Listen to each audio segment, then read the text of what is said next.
அனைவருக்கும் என்னுடைய அன்புக்கு பேரவணங்கள். அடுத்தது வந்து பார்த்தீங்கன்னா, சிம்ம லக்னக்காரர்களுக்கு நீண்ட கால திருமண தடை விலகுவதற்கு உண்டான பரிகாரங்களும், வழிபாடுகளும்.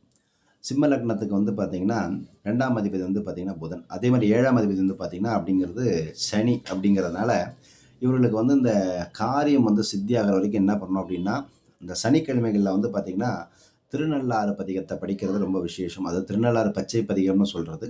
திருநள்ளாறு பதிகத்தை வந்து படிச்சுக்கிட்டே வரணும். காரியம் நடக்கிற வரைக்கும் படிக்கணும். சிம்ம லக்னக்காரர்கள் பிரதோஷ நாட்களில் வந்து பார்த்தீங்கன்னா, இந்த பச்சை பயிறு சுண்டலை வந்து நீங்கள் ரெடி பண்ணி சிவனையும் நந்திக்கும் நைவேத்தியம் வச்சு தொடர்ந்து வழிபட்டு வந்தீங்க அப்படின்னா, சிம்ம லக்னக்காரர்களுக்கு எப்பேற்பட்ட திருமண தடை விலகுவதை கண்கூட பார்க்கலாம். கண்டிப்பாக வந்து பார்த்தீங்கன்னா, ஆணும் பெண்கள் யார் வேணாலும் செய்யலாம். கண்டிப்பாக நல்ல மாற்றங்கள் உண்டு.